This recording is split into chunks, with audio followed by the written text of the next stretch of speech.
Nosotros tenemos que aprender y entender hoy en día, como dije hace un rato, estos son tiempos de apostasía, son tiempos finales, son tiempos a donde ya se acaba el tiempo de la iglesia en el mundo y se acaba el tiempo de la paciencia de Dios en cuanto a su juicio sobre toda la humanidad. Se acaba, hermanos, se acaba, se termina. Pronto caerán terribles juicios.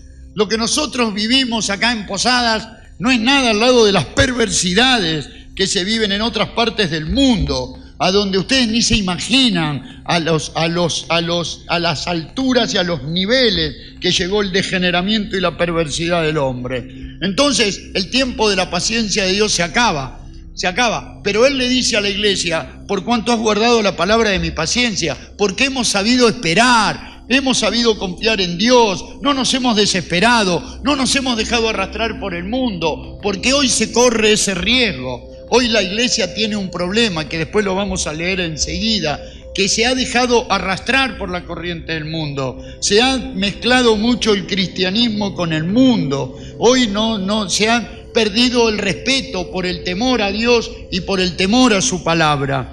Porque la gente, Satanás, ha logrado que los creyentes sean engañados por el diablo, porque el diablo es el maestro de engaño, y les ha hecho creer que el Señor tarda en venir, y que en total el Señor perdona todo, y tarda en venir, y la gente ha olvidado, ha perdido ese primer amor y se ha dejado arrastrar, pero no todos se han dejado arrastrar por la corriente del mundo. Hay un pequeño remanente de hermanos, ¿no?, que todavía seguimos pensando, siendo fieles en cuanto a, no inmaculados, siendo fieles en cuanto a saber que aquel que dijo: y si me fuere, vendré otra vez, sabemos que el Señor vendrá, y somos pacientes y esperamos, y mientras esperamos, mientras tanto le servimos, le aguardamos, tratamos de mantenernos dentro de lo que podemos separados.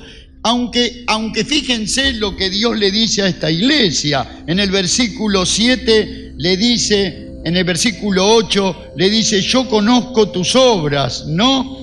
Porque aunque tienes poca fuerza, en la parte B del versículo 8:3, capítulo 3, versículo 8, aunque tienes poca fuerza, dice, has guardado mi palabra y no has negado mi nombre. ¿Qué es lo que yo dije al principio de este mensaje? Dios nos ha dado este depósito, nos ha hecho depositarios. Por eso yo siempre hago tanto énfasis en la importancia de la enseñanza, en la importancia de la escuelita dominical, en la importancia de los niños, en la importancia de los jóvenes. Hoy me encantó, hoy estaba cambiándome en el vestuario de allá de Independencia, y cuando estaba en el vestuario había un niñito conmigo que tenía 12 años, Lautaro se llamaba. Y estaba Lautaro y yo, los dos cambiándonos, preparándonos, él para bautizarse, yo para bautizar. Y entonces le digo a Lautaro: Lautaro, ¿qué haces acá?, le digo.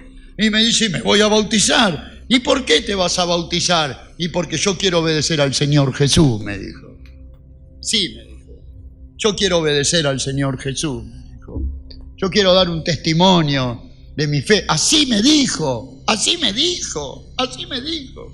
Yo me quedé helado. Me estremecí, por decir así. ¡Qué lindo! 12 años. Y ese niño me decía: qué importante es. Le dije a Lautaro, Lautaro, ¿venís a la escuelita dominical? Sí, vengo a la escuelita dominical. Bueno, prepárate, Lautaro, porque vos vas a ser responsable mañana de predicar, le dije.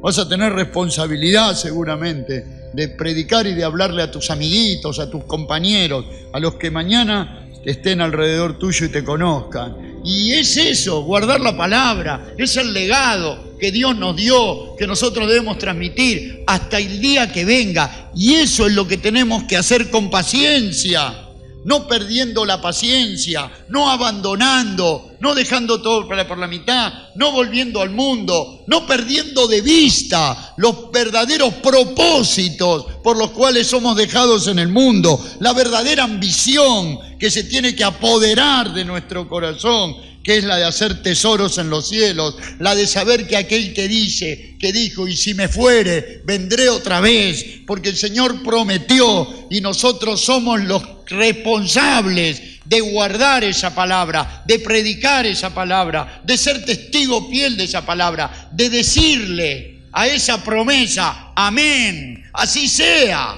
así sea, así sea. Somos los responsables. Por eso el Señor valora, pero también Él no espera la perfección de nuestras obras. No lo busquen, pero en la iglesia anterior, en la iglesia de Sardis, el Señor le dice a la iglesia de Sardis, no he hallado tus obras perfectas, le dice en el capítulo 3, versículo 2.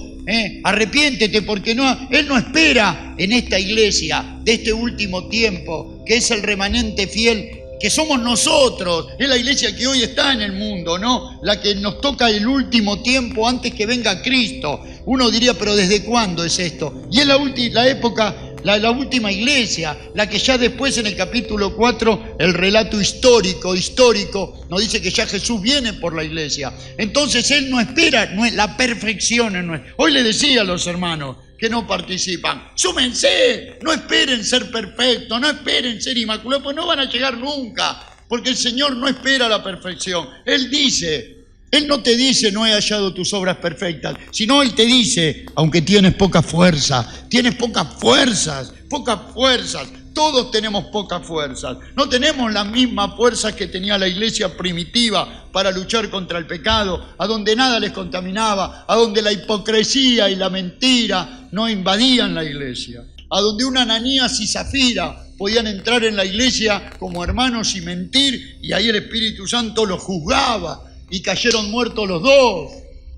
Hoy no esperemos ese poder del Espíritu, porque lamentablemente Dios sabe que la iglesia está en un estado de ruinas y que somos unos poquitos nada más los que no tenemos fuerzas, tenemos poca fuerza para luchar fundamental y principalmente contra el pecado, porque muchas veces nos vemos todos vencidos. Pero tenemos que dar gracias a Dios que hay alguien que pagó en la cruz por nuestros pecados pasados, presentes y futuros. Con esto no quiero justificar el pecado, pero Dios lo dice, aunque tienes pocas fuerzas. Pero Dios valora, has guardado mi palabra, has atesorado lo más preciado, porque cuando hablamos de la palabra, cuando dice has guardado mi palabra, es porque la palabra es Dios mismo. Y el que me ama, dice, guardará mi palabra. Hemos sido responsables de defender la palabra, de predicar la palabra, de dar testimonio de la palabra. En esta predicación que estuve en Puerto Madryn predicando en la iglesia de allá, los hermanos, la verdad, tengo que decirlo, ni sabían lo que era el carismatismo, hermanos. Ni sabían. Era muy poco lo que sabían. A tal punto que cuando empezó la reunión, yo creo que sin darse cuenta, ellos ponían un corito en la pared y era uno de Marcos Witt.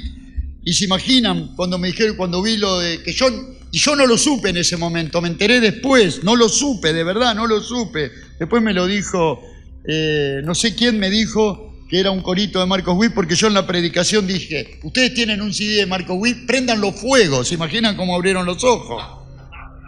Yo dije después pensé, qué raro que no me apedrearon. Pero no, ¿por qué? Porque era la verdad, y eran hermanos que aman la verdad. Y a veces uno peca por ignorancia. Uno puede pecar por ignorancia en cuanto a la verdad, pero una vez que te confrontás, el problema está ahí, una vez que te confrontás con la verdad, ¿qué haces? Ese es el problema. Tal vez hay alguien acá que no sabe. Me dice, no, pero Marcos Witt canta lindas canciones. Sí, parecen muy lindas, pero él es un sacerdote católico. Él es una persona que ha pervertido el evangelio y que ha arrastrado a la gran parte de la juventud tras todo este movimiento moderno que ha invadido la iglesia con la música.